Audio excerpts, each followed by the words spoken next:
Et je voudrais poursuivre avec vous ce matin la lecture du livre de la Genèse.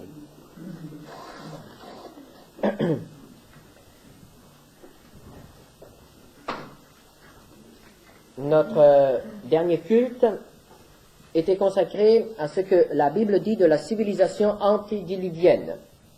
Et nous avons vu que cette civilisation avant le déluge était déjà une civilisation brillante. Il y avait les arts, il y avait l'industrie, mais il y avait aussi la violence, il y avait même les contacts avec les puissances des ténèbres. C'était une civilisation anti-Dieu, une civilisation franchement athée. Cette civilisation est marquée par deux lignées, la lignée de Caïn, qui s'est aussitôt détourné de Dieu, et dont le héros est Lémec, qui a chanté, qui a glorifié la violence et qui a institué la polygamie. Et nous avons la lignée de Seth, qui oscille dans ses descendants. Certains suivaient l'exemple de la lignée de Caïn, se laissaient contaminer par la lignée de Caïn.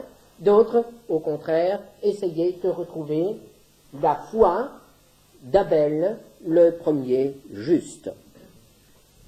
Mais malgré des héros de la foi dans la lignée de Seth, l'humanité dans son ensemble se corrompt et se dégrade, et Dieu doit constater, au chapitre 6, verset 5, Dieu vit que la méchanceté des hommes était grande sur la terre, et que toutes les pensées de leur cœur se portaient chaque jour uniquement vers le mal. Et il dira, au verset 7, « J'exterminerai de la face de la terre l'homme que j'ai créé, depuis l'homme jusqu'au bétail, aux reptiles et aux oiseaux du ciel, car je me repens de les avoir faits. » Une génération, une humanité anti-Dieu qui se livre aux pratiques du spiritisme et à la violence est une génération qui est mûre pour le jugement. Et Dieu doit purifier la terre. Et il purifiera la terre, la première fois, par le déluge, c'est-à-dire par l'eau. Et ce matin, nous allons lire les versets suivants. Genèse, chapitre 6, versets 8 à 12. « Mais Noé trouva grâce aux yeux de l'Éternel. Voici la postérité de Noé. Noé était un homme juste et intègre dans son temps. Noé marchait avec Dieu. Noé engendra 3 fils, Sem, Cham et Japheth. La terre était corrompue devant Dieu, la terre était pleine de violence. Dieu regarda la terre, et voici elle était corrompue, car toute chair avait corrompu sa voie sur la terre. Noé trouva grâce aux yeux de l'Éternel. Le mot hébreu qui est traduit dans notre langue par « trouver » est un mot qui est très fort. Il n'exprime pas une découverte fortuite. Noé n'a pas rencontré par hasard Dieu. Il n'a pas découvert par hasard que Dieu existait. Mais le verbe hébreu signifie une longue recherche qui aboutit. Noé a donc cherché. Il a cherché longtemps, jusqu'au moment où il a trouvé. Qu'a-t-il cherché? Il a cherché l'approbation de l'Éternel, comme son ancêtre Enoch. Il a cherché la grâce de l'Éternel, comme son ancêtre Enoch. Il est dit dans l'Épître aux Hébreux, au chapitre 11, verset 5, que Enoch, avant son enlèvement, avait reçu le témoignage qu'il était agréable à Dieu. Noé n'a plus connu Enoch. Enoch était déjà au ciel lorsque Noé est né. Mais tous les autres patriarches, jusqu'à Enoch compris, étaient encore en vie, et Noé les connaissait. Et cela a été d'autant plus marquant pour Noé que tous étaient là, sauf Enoch. Enoch le juste, qui était bien plus jeune que les autres, et qui était déjà parti. Parti pourquoi? Parce qu'il avait marché avec Dieu, parce qu'il avait été approuvé par Dieu, parce que Dieu l'avait pris. Noé a donc cherché Dieu. Il a cherché à recevoir de Dieu l'approbation qu'a reçue Enoch. Il a cherché et il a trouvé. Et je pense que cette recherche a été une recherche persévérante, une recherche difficile. Et je crois qu'il faut placer Noé parmi ces violents qui se sont emparés du royaume de Dieu. Jésus a dit un jour, Matthieu 11, verset 12, « Le royaume des cieux est forcé, et ce sont les violents qui s'en emparent. » Pour Noé, cette recherche, cette marche avec Dieu n'était pas du tout facile, car il était environné d'une génération perverse et corrompue. Noé a dû résister aux séductions, il a dû repousser les tentations. Noé a été un homme qui a lutté, qui a combattu pour arriver au but. Et rappelons-nous que la parole de Dieu nous dit que la couronne est réservée aux vainqueurs. Dieu n'a que faire d'hommes mous. Dieu n'a que faire d'hommes nonchalants qui se laissent faire. Dieu veut des combattants. Dieu veut des hommes, des femmes, des jeunes qui soient forts, qui sachent ce qu'ils veulent et qui soient prêts à payer le prix jusqu'au bout, malgré et contre tout. Noé a été un de ces violents qui a cherché jusqu'au jour où il a trouvé. La couronne est aux vainqueurs. Est-ce que nous sommes de ces vainqueurs? Est-ce que nous sommes de ceux qui sont prêts à nager à contre-courant, malgré l'opposition, pour atteindre ce que le Seigneur nous a promis dans sa parole? Noé a cherché, il a trouvé, et il nous est dit, il a marché avec Dieu, comme Enoch. Et quelle était cette marche? Cette marche ne peut être que la marche selon le Saint-Esprit, la marche en nouveauté de vie. L'apôtre Paul nous dit dans Galates 5, verset 16, « Marchez selon l'Esprit, et vous n'accomplirez pas les désirs de la chair. » Noé est un homme qui s'est laissé diriger par le Saint-Esprit. Et ainsi, il a été en opposition absolue avec sa génération et l'esprit qui dominait sa génération. Car sa génération, le Seigneur dit, l'homme n'est plus que chair.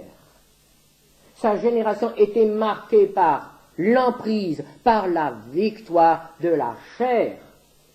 Toutes les pensées de l'homme étaient uniquement tournées vers le mal. Le but de l'homme était uniquement le mal. Et la satisfaction des besoins et des instincts de la chair. Toute chair avait corrompu sa voix.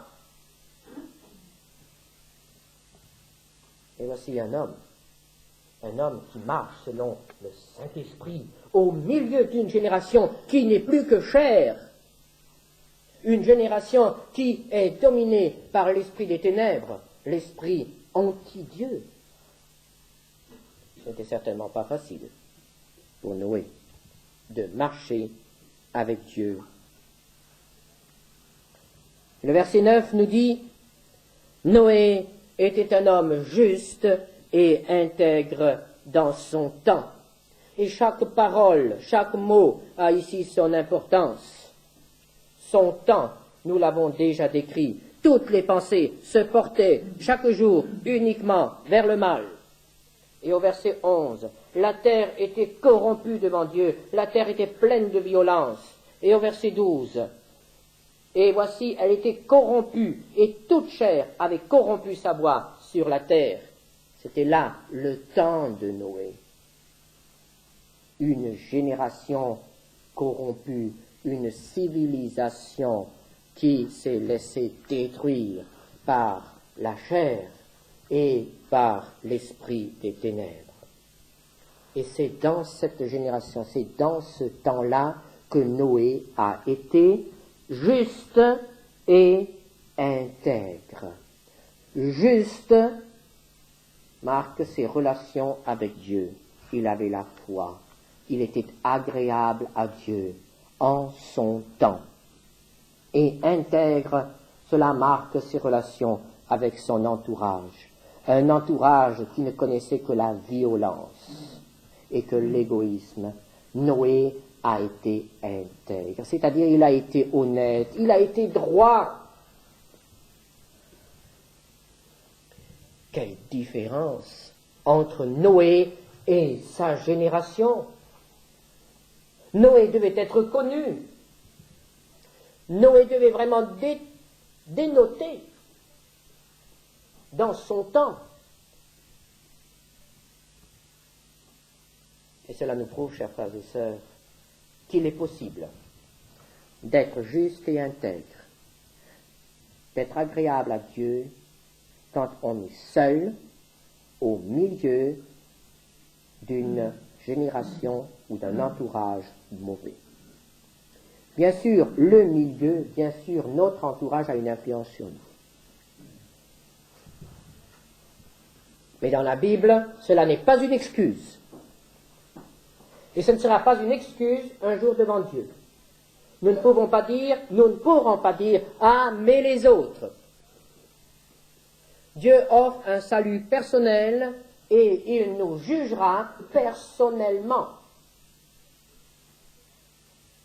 Et il nous demande à nous, personnellement, de vivre une vie différente des autres. Les derniers temps seront semblables au temps de Noé. Mais est-ce que Dieu va trouver des Noé? Est-ce que Dieu va trouver des hommes forts qui ont le courage d'avoir une autre opinion que les opinions à la mode? Noé était juste et intègre à son temps. Ah, est-ce que nous avons le courage d'être différents des autres? Ou bien sommes-nous des chrétiens qui s'adaptent toujours au milieu, là où ils se trouvent, selon leur entourage? Ils sont partout bien, ils ne dénotent nulle part. Quelle honte, frères et sœurs! Quelle défaite! Quelle tristesse pour Dieu! Lorsqu'il n'y a pas une nette différence entre ses enfants et les enfants des ténèbres.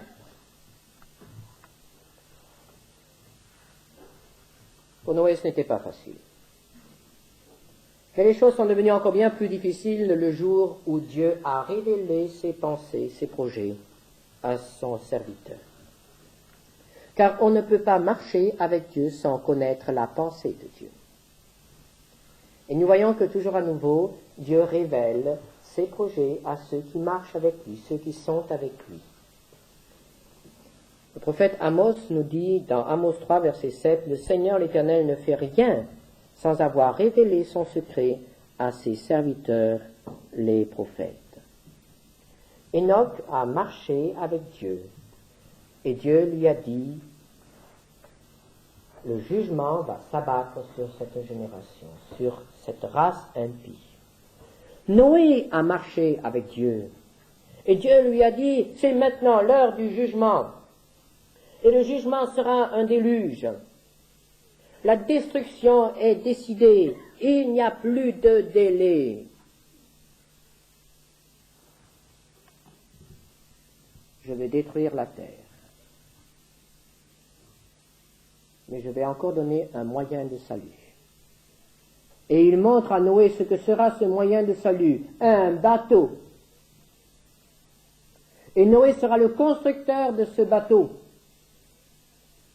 Et tous ceux qui se réfugieront dans ce bateau seront sauvés. Et ainsi Noé devient à la fois dépositaire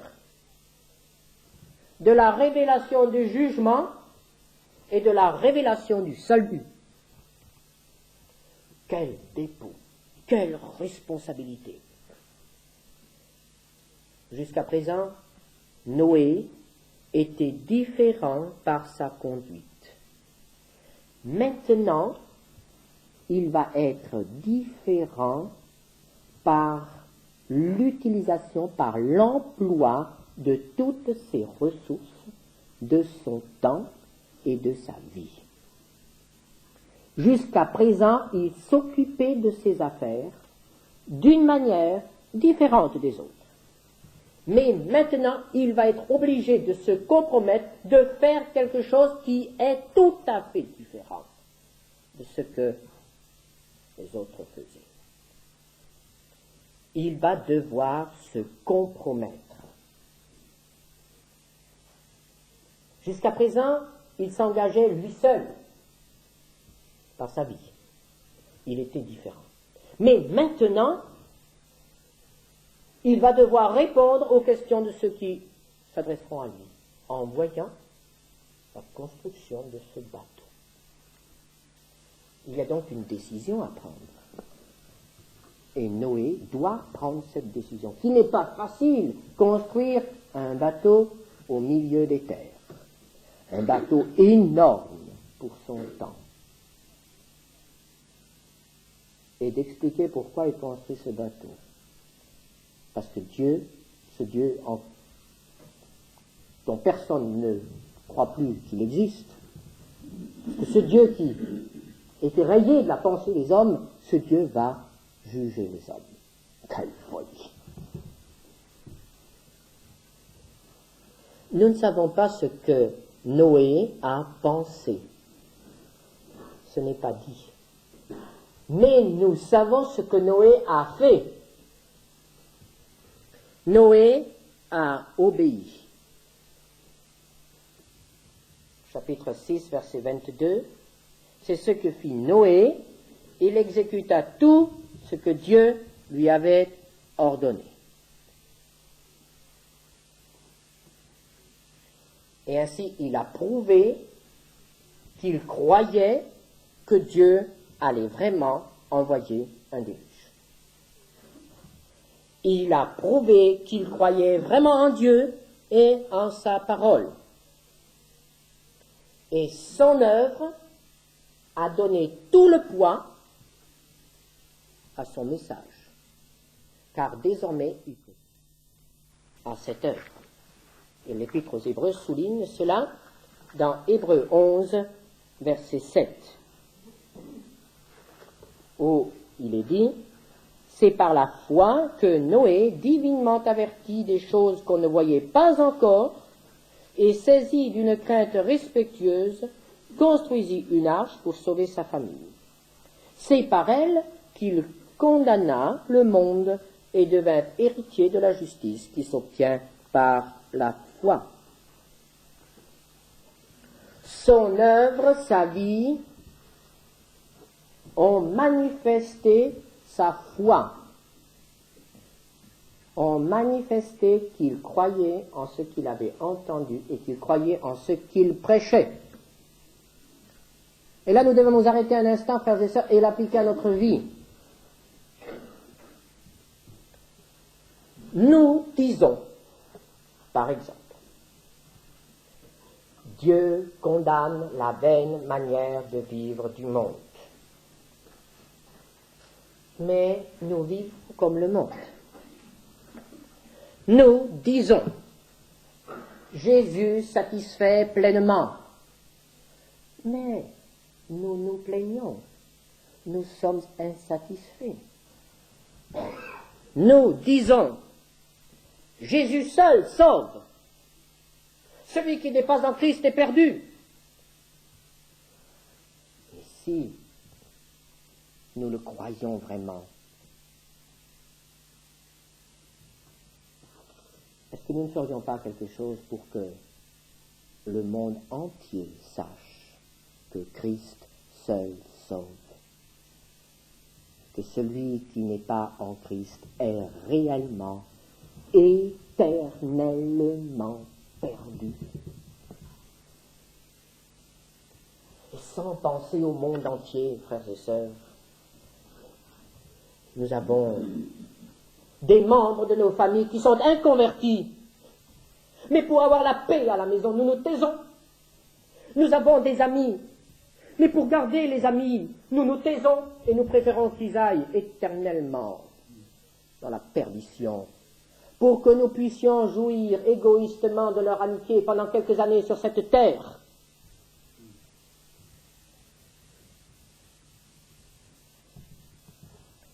Nous disons que le Seigneur revient bientôt. Nous croyons, n'est-ce pas, que le Seigneur revient bientôt. Mais combien de temps consacrons-nous pour préparer le monde à sa venue? Est-ce que le monde peut voir que nous attendons le Seigneur? Où est la joie de son attente sur notre visage?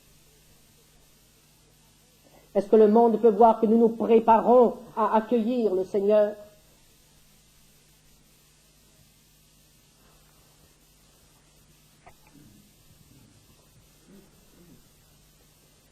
Est-ce que nous manifestons ce que nous croyons? Frères et sœurs, lorsque les enfants de Dieu commenceront une fois à donner une démonstration pratique de ce qu'ils croient, le monde sera aussi prêt à croire.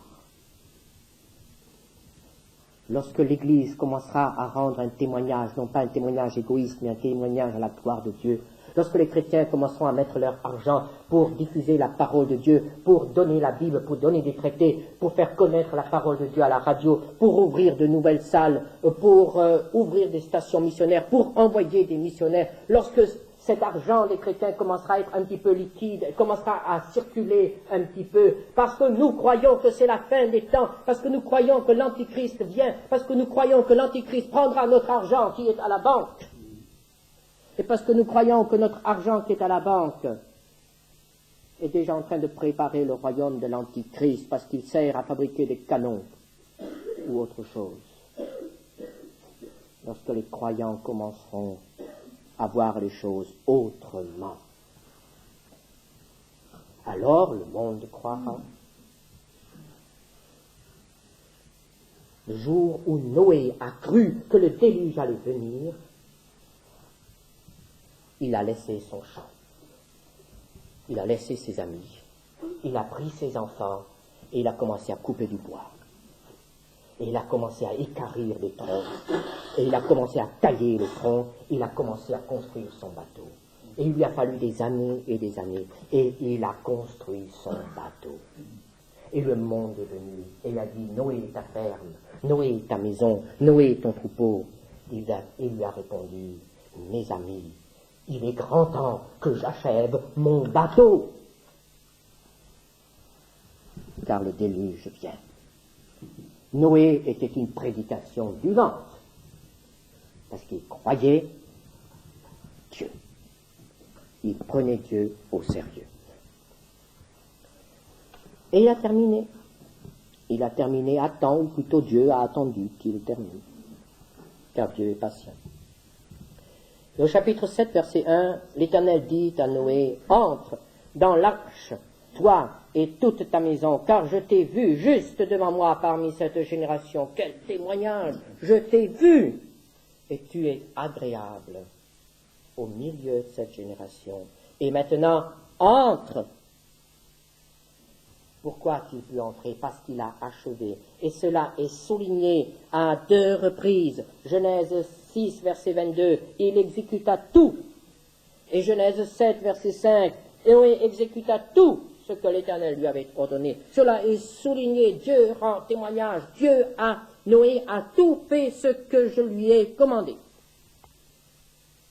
Il a tout fait. Et parce qu'il a tout achevé, il a pu entrer, comme le fidèle serviteur a pu entrer dans la joie de son maître. La tâche était terminée. Noé a pu entrer. Et que lisons-nous? Dieu a fermé la porte. Chapitre 7, verset 16. Puis l'Éternel ferma la porte sur lui. Et cette porte fermée par Dieu, quelle grâce que c'est Dieu qui l'a fermée, c'est pas Noé qui l'a fermée. C'est Dieu qui a pris la responsabilité de fermer à un certain moment cette porte du salut à toute une génération. C'est Dieu qui a pris la responsabilité, ce n'est pas Noé qui a pris cette responsabilité de fermer la porte. Cela aurait été trop lourd pour lui. Dieu sait prendre ses responsabilités lorsque nous prenons les nôtres. Et cette porte fermée était la porte du salut pour Noé. Mais c'était la condamnation pour un monde perdu. Oh frères et sœurs, est-ce que nous réalisons cela? Il viendra un moment où Dieu fermera la porte, c'est-à-dire où il prendra son Église, et alors ce sera trop tard. Et comme au temps de Noé, le monde ne sera pas prêt. Le monde est beaucoup trop occupé par ses propres affaires. Est-ce que ce matin, dans cette salle, nous sommes tous dedans? Est-ce que nous avons tous franchi la porte? Quelle est cette porte? Jésus a dit, je suis la porte. Jésus a dit, si vous entrez par moi, vous êtes sauvés. Jésus est mort sur la croix parce qu'il n'y a pas d'autre moyen pour nous d'être sauvés. Toute notre bonne volonté, tous nos efforts, notre religion, même notre présence ici ce matin, même la lecture de la Bible, tout cela ne suffit pas. N'est sauvé que celui qui a rencontré personnellement Jésus-Christ. Celui qui a, dans un moment précis de sa vie, donné sa vie au Seigneur. Celui qui a dit, Seigneur, à partir de maintenant, je veux t'appartenir. À partir de maintenant, je veux être comme Noé, même si personne n'est d'accord avec moi. La Bible appelle cela la conversion. Et Dieu répond à cette conversion par un miracle. Le Saint-Esprit vient demeurer en nous. Chers amis, chers frères et sœurs, est-ce que chacun d'entre nous présents ce matin peut dire « J'ai fait cette expérience ». Il y a un moment dans ma vie où j'ai vraiment rencontré Dieu et depuis ce jour-là, je sais que je suis sauvé. Oh, si ce matin, il y a dans votre cœur un doute, si vous n'êtes pas entièrement certain d'être sauvé, alors dites maintenant dans votre cœur, dites au Seigneur, Seigneur, sauve-moi. Seigneur, à partir de maintenant, je veux t'appartenir. Seigneur, je ne veux pas vivre plus longtemps comme cela dans l'incertitude, mais je veux des certitudes, je veux maintenant te rencontrer, je t'accepte maintenant comme mon Seigneur et Sauveur. Quelle tristesse si le Seigneur, en venant, prenait, disons, la majorité de cette Église avec lui, et s'il restait seulement une seule personne, peut-être bien disposée envers le Seigneur, mais une seule personne qui n'a pas encore franchi la porte, qui ne s'est pas donnée à Jésus-Christ. Est-ce qu'il y a ce matin dans cette salle quelqu'un qui n'est pas encore au Seigneur Jésus-Christ? La porte est encore ouverte. Et Jésus se tient à la porte et dit, venez, venez, il est encore temps. Mais bientôt la porte va se fermer. Et alors, il sera trop tard. Et le déluge est venu. Et Noé resta dans l'arche à l'abri pendant 1 an et 10 jours. Genèse 8, versets 15 et 16. Alors Dieu parla à Noé en disant, sors de l'arche, toi et ta femme, tes fils et les femmes de tes fils avec toi. Pendant 1 an et 10 jours, Noé est resté dans l'arche. Et il est sorti lorsque Dieu lui a dit de sortir. Voilà la marche avec Dieu. Noé a cherché, il a trouvé, il a marché. Noé a entendu, il a cru, il a obéi. Noé est entré, il est resté et il est ressorti, sans s'impatienter, faisant confiance à Dieu, même si cette attente se prolonge 1 an et 10 jours. C'est cela le calme de la foi, le repos de Dieu. Il n'y a pas d'agitation chez Noé, il n'y a pas d'impatience chez Noé. Il attend que Dieu ouvre, que Dieu ferme, il attend que Dieu parle et il agit. Et lorsque Noé mit les pieds sur cette terre purifiée, il nous est dit, verset 20, Noé bâtit un autel à l'Éternel. Il prit de toutes les bêtes pures et il offrit des holocaustes sur l'autel. La première construction de Noé sur la terre purifiée a été un autel. Un lieu d'adoration, un lieu de rencontre avec son Sauveur. La première construction sur cette terre était donc de nouveau à la gloire de Dieu. Plus tard, les hommes construiront d'autres choses. Mais la première construction des hommes ce jour-là, c'était un autel. Noé prend possession de la terre pour Dieu. Frères et sœurs, quel exemple dans cette vie de Noé. Nous en reparlerons encore. Mais aujourd'hui, arrêtons-nous à cela. Noé, un homme qui vit sa foi, qui obéit. Sommes-nous comme Noé? Prions.